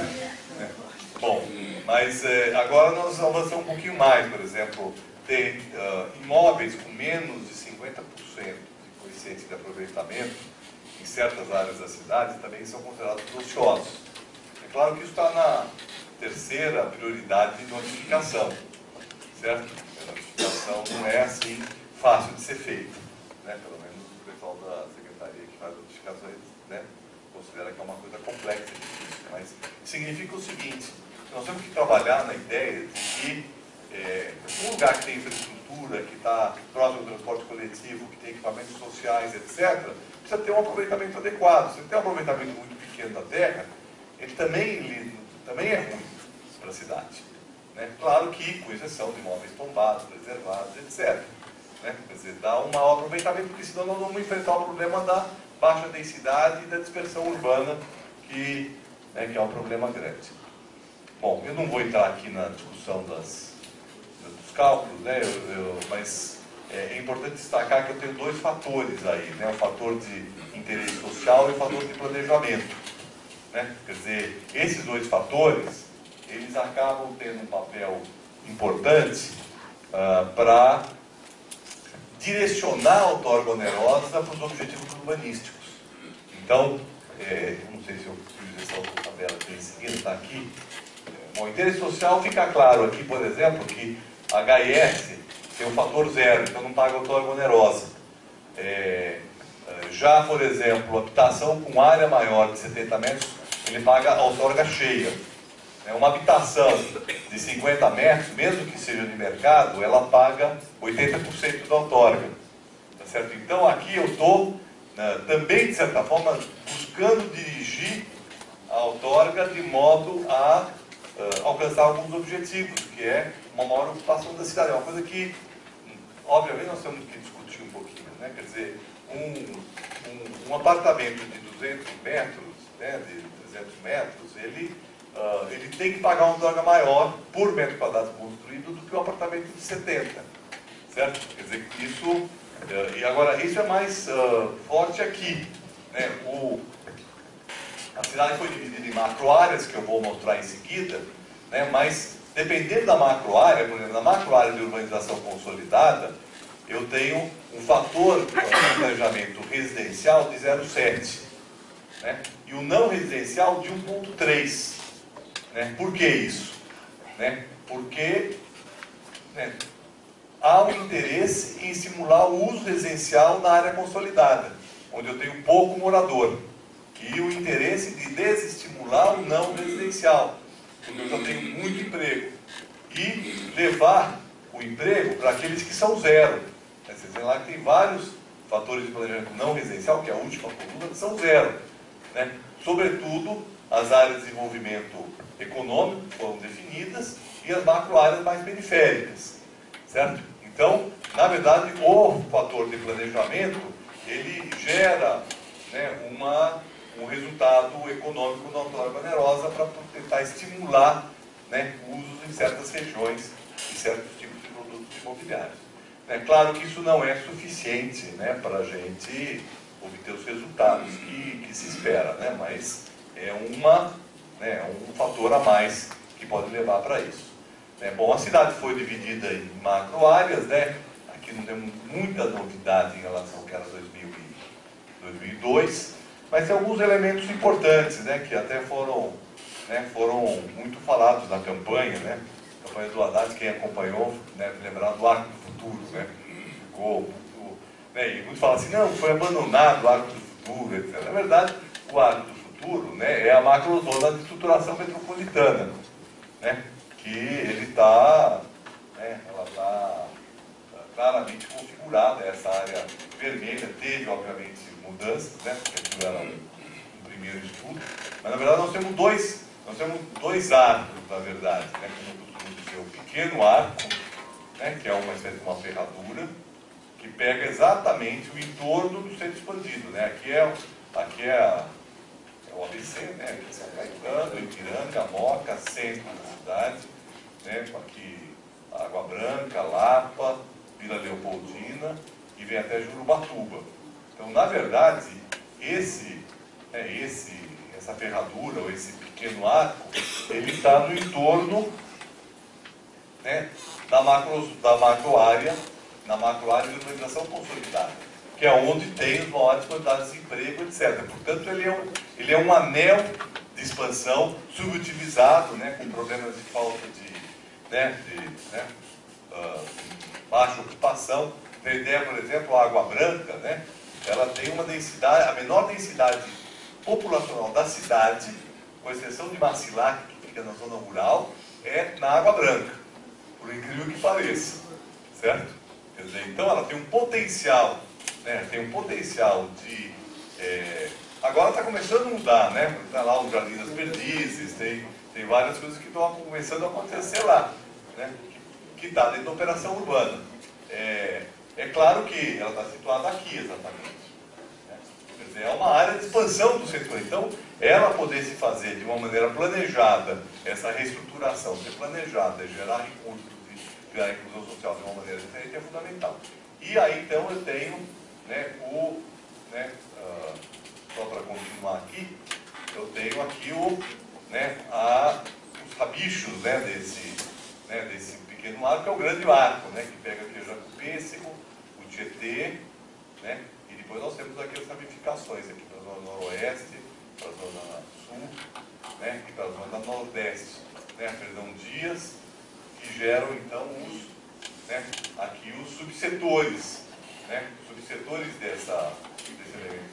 E dividido então em 3 setores: o setor orla ferroviária e fluvial, né, que é exatamente isso aqui que eu mostrei aqui, né, aonde então aí estão previstos as operações urbanas, porque são as áreas que têm interesse imobiliário, e depois o setor eixo de desenvolvimento, que tem amarelo, né, que são esses aqui: Jacupêssego, o PC, o Noroeste e a Fernão Dias, né, que são exatamente os setores aonde se espera promover o processo de desenvolvimento econômico, que eu vou voltar mais para frente. Eles estão situados em regiões de vulnerabilidade social, né, e que, portanto, interessa que ali haja um processo de planejamento do desenvolvimento econômico e, com isso, gerar uma alteração significativa, né, da localização de emprego na cidade. Bom, então esse é um dos elementos estruturadores do plano diretor, a macrozona de estruturação metropolitana e as macroáreas de uma maneira geral. As macroáreas, as demais macroáreas, elas, eu não vou falar muito delas, mas, né, na verdade, as demais macroáreas, tem as que são aqui verdes, que são as áreas de proteção, né, com suas diferenciações, né, aqui a amarela, que é a zona de vulnerabilidade, zona de redução da vulnerabilidade, e a laranja, que é uma intermediária. A zona intermediária que pode ter um papel importante nessa questão da descentralização do emprego na cidade. Mas eu não vou me estender nisso, porque não vai ficar muito longo aqui, eu acho que eu estou atrasado. 11h30, estou atrasado. Bom, então vou correr um pouquinho aqui. Bom, aqui a gente tem então os eixos, né, os eixos de transporte coletivo. Então esse aqui é a proposta, né, de as áreas de adensamento, que vão poder chegar ao coeficiente máximo 4, na verdade 4,8, porque porque em cima desse 4 tem 20% de uso não computável no térreo, que eu vou falar em seguida. Tá? Então, essas seriam as áreas de adensamento, e eu tenho o miolo, que são todas essas áreas entre essas áreas de adensamento, que é o coeficiente máximo 2, e o gabarito de 27 metros, né, que né, 8 pavimentos mais o térreo. Tá, então, qual é a lógica? A lógica é que a gente vai ter um adensamento nessas regiões, portanto, aí, próximo ao transporte coletivo estrutural, tem corredor de ônibus, metrô e trem, eu vou ter uma densidade maior, vou atrair mais população, mais emprego e simular o uso do transporte coletivo, e o miolo eu vou ter mais restrição. Agora, desses eixos de transformação, o nome já fala, é eixo de transformação, né? Embora ele não seja transformado a partir de um plano urbanístico, mas alguns elementos foram, né, introduzidos. Né?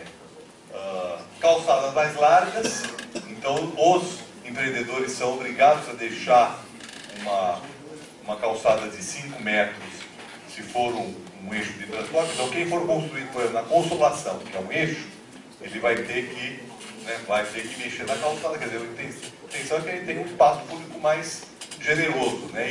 E nas outras ruas que estão nesse eixo, tem uma calçada de no mínimo 3 metros. Porque uma das questões que estavam colocadas era essa. Quer dizer, bom, eu tenho uma calçada estreitinha, né, e calçada e transporte coletivo são totalmente integrados. Não existe possibilidade de usar transporte coletivo sem usar calçada.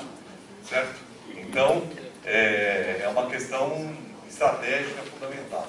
A fachada ativa, né, 20% não computável para uso não residencial do térreo. Quer dizer, a intenção aqui é exatamente garantir que essa calçada ela seja uma calçada ativa, aberta, não por né, que tenha como limite não um muro, mas tenha um comércio, tenha um equipamento social, né, tenha, portanto, uma alteração na sua condição. Fruição pública no térreo, então lotes com mais de 5 mil metros de empreendimentos tem que deixar 20% para fruição pública, né? Ou seja, um espaço de uso público no interior do lote privado, que também vai nessa mesma direção. Né? A ideia de romper os muros é uma questão absolutamente fundamental que está colocada. Ampliação da área de permeabilidade, né, dos lotes. Bom, e aqui uma coisa importante, a cota média máxima de terreno de 20 metros quadrados por unidade. Né? O que significa isso? Significa que se eu tenho um terreno de 10 mil metros, tá, eu vou dividir 10 mil metros por 20, vai dar 500, né? Vai dar 500. Então aí eu tenho no mínimo 500 unidades habitacionais nesse lugar. Por quê? Porque o que tem acontecido muitas vezes em área de verticalização tem se perdido densidade. Eu pego os bairros em São Paulo que se verticalizaram, perderam população. Né? Então a ideia é que nesses eixos eu vou ter apartamentos que tenham na média no máximo 80 metros. Eu digo 80 metros porque 4 vezes 20 dá 80 metros. Certo? Então com isso eu crio um adensamento populacional associado a desenho construtivo, portanto eu vou ter gente morando perto do transporte coletivo, porque senão se eu tiver um apartamento de 500 metros ali, eu simplesmente não vou ter gente no transporte coletivo, não vou cumprir o objetivo urbanístico. E outra coisa importante é que não há obrigatoriedade de garagem, certo? E apenas uma garagem como não computável, né? Porque hoje na legislação de São Paulo, e eu acho que Campinas deve ser diferente, né? As garagens não são computáveis. Eu faço 3 garagens e, claro que aqui está focada na seguinte ideia, né, que eu vou ter aí gente que vai usar menos automóvel, se possível não usar automóvel, né? Não há nenhuma criminalização ao automóvel. Né? O automóvel pode ser usado, pode ter, para certas situações ele é necessário, mas ele não pode ser usado de maneira irracional.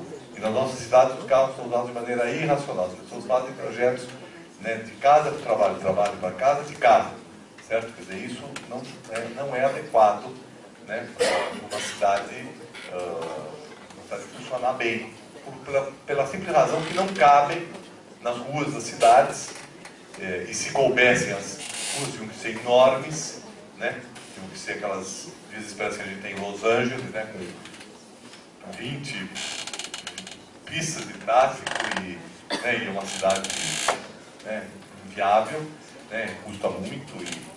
Então, é racionalizar o uso do automóvel.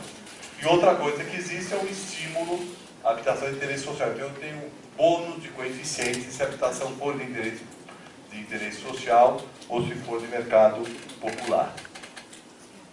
Bom, um outro elemento fundamental é a criação dos polos de desenvolvimento econômico, né, que estão ligadas aí a várias questões. Uma delas eu já falei, que são os polos nas áreas de vulnerabilidade social, onde então nós já temos, já pêssego, já estímulos fiscais, e na verdade tem que ser pensado associado com um plano de desenvolvimento econômico, né? Tudo isso tem alguns problemas de implementação, quer dizer, precisa ser implementado, né? Então, o que é um plano de desenvolvimento econômico? É um plano que identifica quais são as atividades que são adequadas para aquela região, qual a infraestrutura que tem que ser feita. Porque o emprego não vai para uma região só por isenção fiscal, uma região dentro da cidade. Não é porque os limites dela hoje são pequenos, né? Por exemplo, uma prefeitura que tem ISS. O Estado precisaria participar disso com o ICMS, o governo federal com o IPI, etc. Então, os instrumentos fiscais dentro da prefeitura são relativamente restritos, né? Mas também outras políticas associadas a isso. E além disso, nós temos, né, algumas outras estratégias. Polos de economia criativa, né, que também tem uma série de incentivos. Os eixos de polo de centralidade, que na verdade estão ligados aos eixos de transformação. Quer dizer, na hora que a gente fala, vamos fazer comércio técnico dos edifícios, nós estamos, de certa forma, criando um eixo de centralidade, né, no entorno da estação de metrô, junto ao corredor de ônibus, que, de certa forma, rompem uma lógica de uma dispersão, né, do uso não residencial. Os parques tecnológicos e o polo de desenvolvimento rural. O polo de desenvolvimento rural é bastante importante, né, porque a recriação da zona rural foi também um elemento bastante debatido, né, dentro da cidade. Tinha um movimento hoje importante de agroecologia, né, em São Paulo. Existe uma produção agrícola ainda muito incipiente nessa zona sul da cidade, mas que ela é importante. Isso aqui corresponde a 23% da área da cidade, não é uma coisa desprezível. Embora a gente fale de São Paulo como, né, uma enorme cidade, etc., né, uma enorme cidade urbana, tudo, nós temos 23% que é área de preservação, que precisa ser preservado, e que, né, esses pontinhos que vocês estão vendo aqui amarelos são pequenos núcleos de ocupação, muitos deles irregulares, né, que não foram transformados em zona rural, porque também nós não estávamos, né, naquela situação de falar assim, vamos fazer o desfazimento de loteamentos, né, não dá para fazer isso, né, mas conter isso e criar condições para que os agricultores fossem para lá, porque o que acontece é que hoje o agricultor que atuava em São Paulo não conseguia nenhum daqueles benefícios que o INCRA e que o Ministério do Desenvolvimento Social permitem, porque não era zona rural, então não conseguia se cadastrar, etc. Então ela tem uma dupla função, uma tripla função, né? Conter a expansão horizontal do município, né, que a gente já falou, a preservação ambiental e o estímulo a atividades importantes do ponto de vista econômico, né, como a agroecologia, né, como o turismo, o ecoturismo, que agora também virou um problema seríssimo, né, porque foram sinalizadas rotas turísticas na zona sul de São Paulo e, acho que foi no Carnaval, tinha 2.000 pessoas numa cachoeira, certo? Né? E também, por outro lado, vai ter que, né, gerar uma regulamentação, porque na verdade, né, quando fala assim, todo mundo saiu da cidade, a classe média adora dizer isso, né?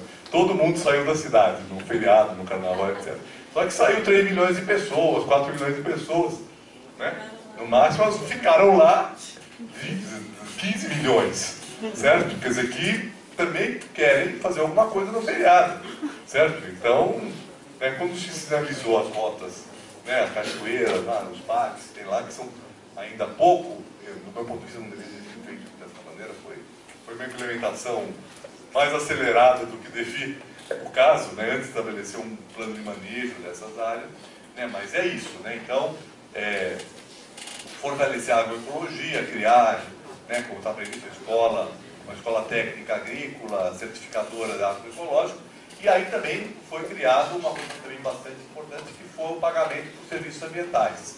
Né? Então foi regulamentado isso no plano diretor, deve ser feito por edital, o edital diz, né, que atividades devem ser utilizadas para isso, e 25% do recurso do FEMA, que é o Fundo Especial de Meio Ambiente, obrigatoriamente, no mínimo 10% dele tem que ser usado para o pagamento de serviços ambientais. Né? Então, por exemplo, uma família que tem uma produção agrícola que converte para agroecologia, para uma área que tem uma remanescente de mata atlântica que é conservada, para reflorestamento, né, para recuperação de áreas. Obviamente, não preciso dizer a importância que isso tem frente à crise hídrica que todos nós estamos vivendo. Né? Quer dizer, esse instrumento é um instrumento que a Prefeitura adotou, né, através do plano diretor, mas que é inaceitável que a Sabesp ainda não tenha criado um negócio desses nas áreas, por exemplo, do Cantareira. Certo? Quer dizer, pagar os proprietários para fazer a recuperação ambiental e reflorestamento dessas áreas que então foram, né, porque, obviamente, ela é absolutamente fundamental.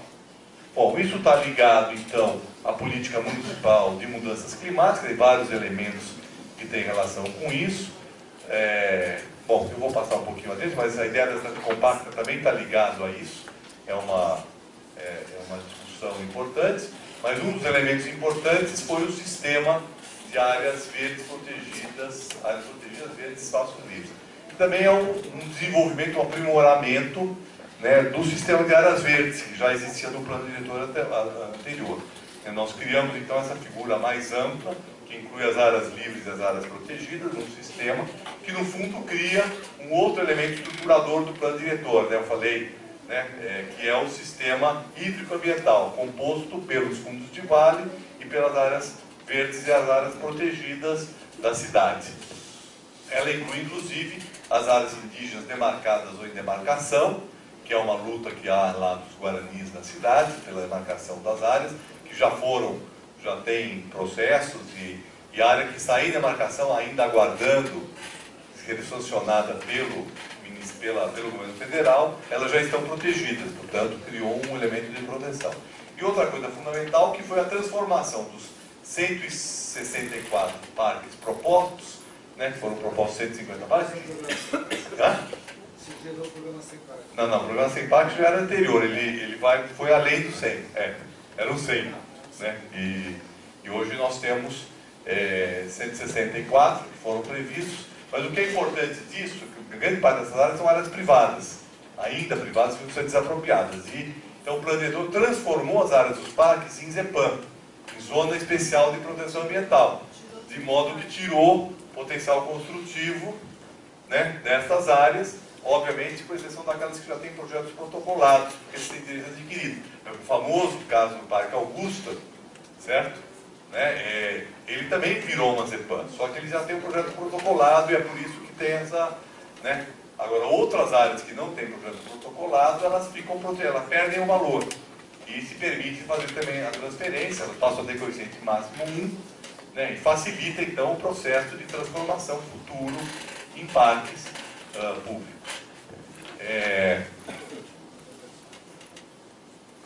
Bom, então aqui já caminhando para o final, né, falar um pouquinho das EIs. Né? O plano diretor ele manteve os tipos de EIs e criou uma nova tipo de EI. Né? Então eu até separei aqui as EIs 1 das demais, porque as EIs 1 na verdade é um reconhecimento do que já existe. São áreas já ocupadas que precisam ser regularizadas e urbanizadas. Né, que vão gerar um plano de urbanização com uma série de condicionantes para fazer a urbanização dessas áreas. Mas aqui tem, então, as EIs 2, 3, 4 e a nova EIs que é a 5. Né? Então são as áreas para produção, né, para produção de novas moradias, que difere bem daquilo que já está consolidado. Né? Como vocês veem, houve uma preocupação em localizar as EIs no centro e ao longo do sistema de transporte coletivo, porque essa era uma grande questão, né? Foi um tema de muitas né, de muitos debates, né, dentro do processo participativo, que as EIs não estavam nas áreas que seriam as áreas prioritárias. Então elas, né, houve toda uma transformação, aumentando muito o número de EIs, inclusive para poder fazer um desmembramento das EIs 3 e das EIs 5. Né, porque qual era o problema que nós tínhamos anteriormente? Né? As EIs, como estavam no plano diretor de 2002, 40% era habitação de interesse social. Só que o conceito de habitação de interesse social era até 6 salários mínimos. Certo? Então, naquele momento havia uma certa ideia de que o setor privado ia produzir habitação de interesse social. Né? Então, as EIs, indo até 6 salários mínimos, o salário mínimo foi valorizando. Certo? Então, o que o mercado produziu e começou a produzir de habitação de interesse social estava na faixa de 5 a 6 salários mínimos, 5,5, 6, no limite. Certo? 40%. Os outros 40% e até 16 salários mínimos, que com a valorização do salário mínimo entre 2012 e 2014, né, isso virou o limite, né, o céu. Certo? Então, na verdade, né, as EIs não estavam cumprindo o objetivo de viabilizar a habitação de interesse social. Então, o que nós fizemos aqui? Depois de muita discussão. Bom, primeiro se separou os EIs HIS1 de HIS2. HIS1, que vai até 3 salários mínimos, com valor, para evitar esse processo de salário mínimo como elemento determinante, é um valor fixo que é registrado monetariamente, e 60% nas EIs até 4, 60% tem que estar no HIS1. Obviamente, aqui só vai se viabilizar, né, principalmente nas áreas bem localizadas, nas EIs 3, né, só vai viabilizar com uma ação efetiva do poder público. Né? E aí, isso se associa com a ideia que 30%, né, do recurso do fundo vai para adquirir a área, porque o problema de produzir habitação bem localizada é o preço da terra. Certo? Então, se cria recurso para isso, e aí com Minha Casa Minha Vida se viabiliza a construção em áreas bem localizadas. Né? E a EIs 5, então, que foi criada, ela manteve basicamente o que era as antigas EIs. Porque aí foi um processo de negociação com o mercado falava assim, nós não vamos mais atuar nessa linha. Certo? Mas é importante ter umas EIs para atuar nessa faixa intermediária, que eu também acho que é importante. Quer dizer, é importante que se atue para a baixa classe média, o setor de mercado, mas que não é um mercado livre, é um mercado controlado. Então, se criou então as EIs, e com isso nós ampliamos muito a quantidade de EIs, inclusive, tem os números, né? Nós temos agora, então, tem 6 km² de área líquida, né? Porque quase todas as EIs 5 são áreas líquidas, assim como as EIs 3, a grande maioria delas também são áreas líquidas. E nós temos uma EIs 4, que deu muita polêmica na época, mas na verdade ela não tem tanta importância assim. Né? São 4 quilômetros, é menos do que todas as outras, as EIs 2 são áreas mais periféricas, né? Porque aqui tem uma famosa área que chama Nova Palestina, certo? Que foi um objeto de muita discussão, muito debate, mas são áreas em mananciais, mas que é destinada para produzir habitação compatíveis com a lei de mananciais, portanto só 30% da área é ocupada, os outros 70% viram parque, né? E para onde são deslocadas famílias que já moram em áreas mananciais e que estão em programas de reurbanização, né, e desadensamento de áreas mais críticas de mananciais. Não existe, né, essa... Então aqui a gente vê áreas que são reurbanizadas de EIs 1, todas as EIs 1 tem que ter um conselho gestor que vai participar do processo de elaboração dos planos de urbanização. As EIs 2 são glebas maiores, as EIs 3 que são ou edifícios como esse ocupados, ou áreas onde se produz, né, habitação de interesse social inserida na cidade. E as EIs 5, né, que são terrenos vazios. Todas as EIs, ela automaticamente passa a ser a área que incide a questão da função social, né? Ou seja, elas passam a ser consideradas áreas que... Isso é fundamental, né? Porque o proprietário, O que aconteceu também com as ex no período anterior? O proprietário deixava a área lá dormindo, quer dizer, ele só podia produzir habitação de interesse social, mas ele podia não produzir. Então, ele ficava ali esperando o quê? Mudar a lei. Agora, se ele deixar a área dormindo, não apresentar projeto, ele vai ter que pagar imposto progressivo. Né? Então, pelas regras do cumprimento da função social da propriedade. Então, isso também interessa para o setor privado. O setor privado por quê? Porque isso é um elemento que tende a baratear o preço da terra. Bom, outro instrumento importante que foi criado foi a cota de solidariedade, que a gente vai ver que medida ele vai poder funcionar, que significa o seguinte: empreendimentos com mais de 20 mil metros de área construída computável tem que produzir 10% de habitação de interesse social ou produzir essa habitação em outro terreno na mesma macroárea. Tá certo? Então isso é um elemento de combinar grandes empreendimentos com a produção de habitação de interesse social. Foi também criado o serviço de moradia social, que significa uma abertura para a produção de habitação que não seja para a venda, mas pensada como um serviço. Foi dado um prazo para implantar esse serviço, que era de 1 ano, mas isso foi um dos aspectos que foi vetado pelo prefeito. Na verdade, as questões dos prazos, o prefeito falou assim: não, eu vou fazer, mas não quero prazo. Porque prazo, todo o setor jurídico da prefeitura fala assim: prazo é fria. Porque dar prazo significa, e essa é uma questão importante em plano diretor. Quando você coloca prazo, de certa forma se coloca uma espada sobre o administrador. Ele tem um prazo para fazer aquilo. Se ele não fizer, geralmente não faz.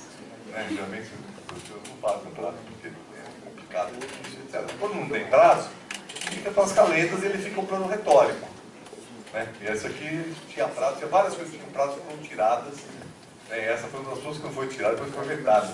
Mas teve alguns outros prazos que ficaram. De qualquer maneira, a ideia que está por detrás aqui é que é necessário que haja produção de habitação que não seja apenas para venda. Certo? E hoje... Aliás, esqueci só de colocar uma coisa. Na questão da metrópole, E também como equalizar essa questão metropolitana com o Estatuto Novo da Metrópole, que é uma novidade que está surgindo. Mas voltando a falar desse plano, então, eu acho importante relevar a importância que eu creio que esse plano terá politicamente para a nossa ação geral nas questões de organização do território, organização urbana, no Brasil, não só no Brasil. O que eu vejo que são qualidades, Então, que eu acho que você sintetiza aqui, mas a própria divulgação hoje desse plano diretor na mídia transparece isso. Ele é de uma atualidade muito grande em relação, por exemplo, ao fim da dependência do automóvel. A questão que está colocada nos lados. No enfrentamento das estruturas deixadas pelo rodoviarismo no mundo. Está em sintonia com isso. E, ao mesmo tempo, ele traz uma atualização, não é só uma atualização, ele avança muito nas várias questões do Estatuto da Cidade. Eu acho que esse plano faz, na prática, aquilo que estava sendo discutido e pedido, que é uma revisão do Estatuto da Cidade. Concretamente, ele atualiza. Na questão das leis, na questão, inclusive, controle onerosa, na questão do coeficiente de aproveitamento, questões que foram decantadas por toda a cidade. Eu não poderia deixar de falar dentro disso, não é porque sou seu amigo, evidentemente, é que esse plano diretor teve essa face pela sua presença como relator. O que é a sua presença como relator, que eu quero dizer?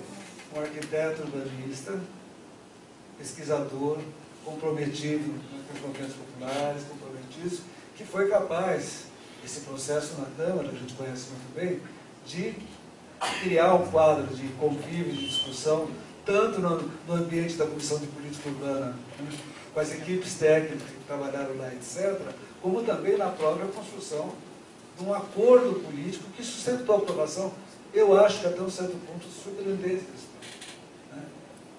Na medida que ele pode, se deixar de ser retórico, ele vai intervir diretamente nas questões da especulação imobiliária, na questão da qualidade de vida, do modo de vida, que é o que nós queremos. Então eu queria, evidentemente, deixar claro que o reconhecimento do papel fundamental que você está tendo nesse processo. Evidentemente que o senhor me todo na área do urbanismo na Prefeitura de São Paulo está a todo vapor, porque você, teoricamente, fez parte da cultura, as pessoas estão se sentindo desamparadas, e nós sabemos que isso é um processo que pode ter vários dados. Mas, Nabil, olha, eu acho que a tua atuação fez a diferença. Quer dizer, eu sinto como parte dessa trajetória, de todo o processo, mas, de fato, você tem toda a razão. Foi fundamental 2002, foi fundamental 91, foi fundamental 2002, e todos os processos que foram feitos até agora, para chegar numa peça como essa, que ela pode, na verdade, não ser colocada, mas como parâmetro, como política, talvez seja a coisa mais avançada que eu vi surgir atualmente no país. Obrigado. Obrigado pelas considerações, mas eu acho que é um processo, claro que eu, de certa forma, capitaneei o processo, mas é um processo coletivo, né? Eu acho que são momentos e são... acho que tem uma trajetória, né, nesse resultado que a gente chegou. E acho que também tem uma importância muito grande no papel do prefeito Fernando Haddad, que bancou muita coisa, né? Eu acho que isso não dá para desconsiderar, sem dúvida nenhuma, um dos prefeitos com quem eu trabalhei, de São Paulo, fora de São Paulo, foi o que mais se envolveu nessa questão do plano diretor. Eu participei de plano diretor de habitação em sei lá quantas cidades já no Brasil, e discussão do Plano Nacional de Habitação, Plano de Resíduo Nacional de Resíduos Sólidos. Então, realmente é um prefeito que acredita no planejamento, acredita que é importante deixar um plano como uma marca importante da cidade, e que se interessa muito por essa área. Quer dizer, ele vai dar agora um curso de pós-graduação, né? E de vez em quando ele liga para falar sobre Lefebvre, certo? Porque ele está lendo Lefebvre, certo? Então, eu tenho uma ideia que ele realmente está envolvido com essa questão. Né? Eu acho que é um privilégio para nós, né, ter um prefeito como esse. Espero que ele seja reeleito. Né? Porque aí, viu, Laura, eu acho que Mel, né, as questões. Bom, e você também na questão que você levantou do planejamento metropolitano. Eu acho uma situação do Brasil, de maneira geral, e do setor público no Brasil é muito grave. Né? A Prefeitura de São Paulo perdeu sua capacidade de implementar políticas. Vem perdendo, não vou falar que perdeu em tal momento, vem perdendo. Né? Eu fui superintendente de habitação da Prefeitura, eu trabalhei como estagiário da Secretaria de Planejamento há 39 anos atrás, certo? Bastante tempo já. Depois eu fui superintendente, fiquei lá 4 anos, ou mais ou menos 4, 5 anos, na época que, lá no começo, final dos anos 70, começo dos anos 80. Depois eu fui superintendente no final dos anos 80, começo dos anos 90. Depois eu fui vereador há 10 anos atrás, certo? 2001 a 2004. E agora, então, são 4 décadas, certo? É assim, visível, né, a deterioração da máquina pública. Quer dizer, você pega o que era a Sempla, do qual era estagiário, a COGEP, pega o que é a CMDU hoje. Você era para o interior, né? Pois é. Então, sabe, eu diria que hoje deve ser um quarto, se for um quarto, talvez seja mais do que um quarto, um quinto do que era a secretaria, do que era a COGEP na época que o Cândido foi secretário. É um processo de deterioração da máquina. Pega a área de habitação de quando eu fui superintendente, o que é hoje, certo? É uma piada. Nós tínhamos uma área de habitação, né, Manete, que tinha um escritório em cada subprefeitura, né, tinha um pensamento, além daquilo que ele introduziu, tinha uma estrutura sobre a qual ele conseguia trabalhar. Hoje, o setor de habitação depende do setor privado. Quando o prefeito fala que vai fazer 55 mil unidades habitacionais, que é o plano de metas, ele está contando aí um monte de moradias que são feitas por empresas privadas, com recursos do Minha Casa Minha Vida, pode ir para a faixa 1, tudo bem, é para a faixa 1 mesmo, tá certo? Mas a lógica a lógica que está colocada hoje, senão não vai conseguir fazer.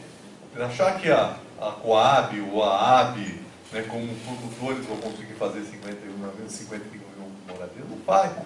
Fora, quer dizer, não está aparelhada para fazer, né, não tem condições de fazer, e se quisesse fazer também, toda a tramitação que isso exige, né, ela precisa de um tempo muito maior do que isso. Então eu acho, viu, tanto a questão da Mel como da Laura, né, a estrutura da prefeitura para implementar, então eu diria assim, teoricamente aquilo que o Caracol falou agora no final, ele está certo.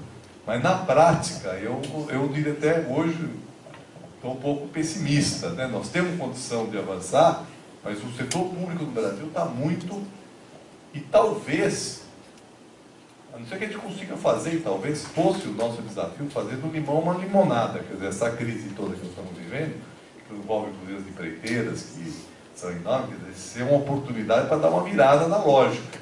Mas isso significa que a sociedade está coesionada em cima de um projeto, e ela não está, ela está conflagrada, certo? Então nós temos que estar coesionando, né? Mesmo em São Paulo, quer dizer, hoje não é consenso, você falou a questão do automóvel, a questão do espaço público, né? Na verdade nós temos uma disputa muito séria em torno disso, não é que há um consenso de que nós temos que mudar o padrão. Lembrando que a questão do automóvel, que é um problema para as cidades, mas ela é um setor que capitaneia uma parcela significativa do PIB do país, certo? Quer dizer, essa indústria automobilística. Então, né, esse modelo de desenvolvimento, que isso envolve também toda a sustentabilidade, envolve, né, um conjunto de aspectos, não é uma coisa que está tranquila, né? E eu acredito que, em boa parte, quando o prefeito, você falou do ciúme da área urbanística, etc., né? Acho que o prefeito, quando... Aliás, ontem nós tivemos uma abertura do mês do hip hop, né? Né? Então, pode parecer uma coisa que não tem nada a ver com isso, mas no fundo tem, certo? Quer dizer, o prefeito falou, né? Eu acho que a transformação, né, vai se dar pela cultura. Certo? A cultura tem um aspecto que pode ser muito transformador, às vezes mais do que através da política, né, ou das intervenções concretas, porque isso significa uma mudança de mentalidades, né, que é fundamental para se fazer. Quando você vê assim, por exemplo, o Carnaval de Rua de São Paulo, né, que é uma coisa que há alguns anos não existia, que acontece no espaço público, que é gratuito, que não é aquela coisa do sambódromo, que não é a questão de, né, dos abadás, mas é uma coisa meio espontânea, né, e que as pessoas, né, a gente percebe que pode acontecer mudanças importantes, né, e eu acho que, agora, isso não é uma coisa tranquila, tem uma disputa. Então, eu acho que o Brasil hoje tem condição, poderia ter condição de passar por um processo mais profundo de mudança, mas eu não vejo que isso seja fácil de acontecer, né? E pode retroceder, né? Por exemplo, eu diria assim que desde a Constituição de 88, o Estatuto da Cidade, a questão da participação, e já entrando um pouco na tua pergunta, na tua questão, a questão da participação, da gestão participativa dos processos de planejamento, de gestão de política pública, foi ganhando mais e mais espaço. Eu só uma volta estive em Brasília discutindo o Habitat 3 e eu fui relator de alguns seminários do Habitat 2.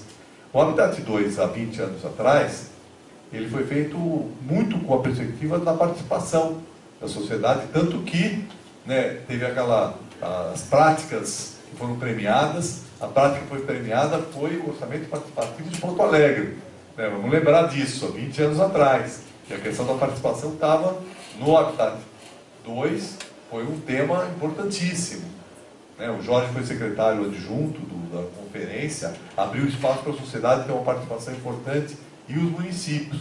Hoje, por exemplo, tem dificuldade para os municípios, aí a questão das orientações para os municípios participarem. Um tema que envolve diretamente os municípios, do poder local.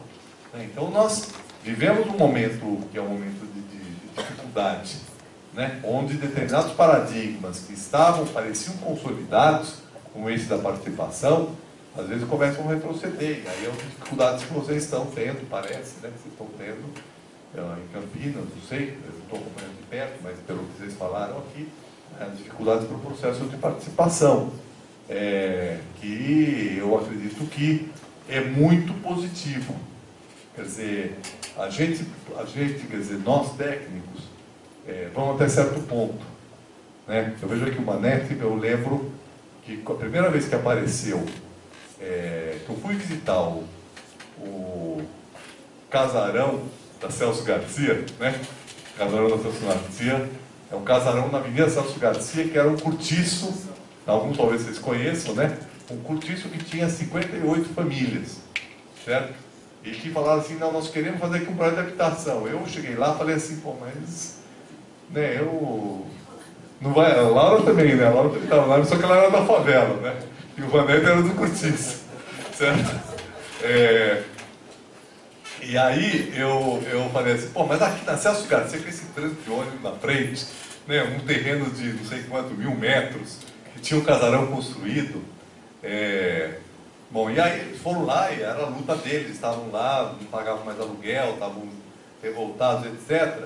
E aí, né, depois eu cheguei lá no final, eu olhei assim, tinha um monte de terreno vazio em volta, falei assim, pô, mas então por que a gente não desapropria esses terrenos aqui? Ou seja, primeiro eles me levaram lá, porque foram na prefeita, a prefeita falou, você precisa ir lá para ele, né, dar uma resposta, era um pessoal que a Erundina conhecia há não sei quantos milênios, porque ela tinha sido assistente social da prefeitura e trabalhava na área da habitação, falou, não, você precisa resolver o problema deles, eu fui lá, olhei, né, e aí nós começamos a desenvolver o projeto, né, e que foi o primeiro projeto de habitação em área central que foi feito, né, começou a ser desenvolvido, depois fez alguns outros e tal, e depois hoje gerou todo um movimento que existe sobre a habitação na área central, mas foi um movimento que levou a isso.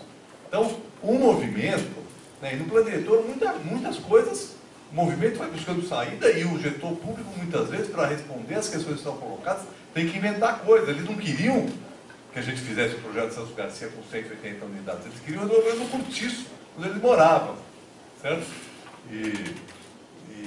Mas aí o gestor público, estimulado, provocado por essa questão, vai buscando outras saídas, que não é a tradução exata daquilo que o movimento coloca. Então o processo participativo é um processo que ajuda a construir, né, soluções, e um plano diretor ele pode ser muito melhor com o processo participativo, né? Não porque vai haver o confronto só, porque isso também, né? Quer dizer, tem interesses que estão em torno do tema e os interesses vão se manifestar, mas porque também vão encontrar pontos de intersecção, de saída, de negociação, né? Que foi um pouco isso. Por que nós conseguimos aprovar o plano diretor? Porque foi se criando uma condição, a partir dos debates na Câmara, etc., que os vários setores, inclusive tinham críticos ao projeto original, foram se vendo no plano. E os vereadores sentiam também isso.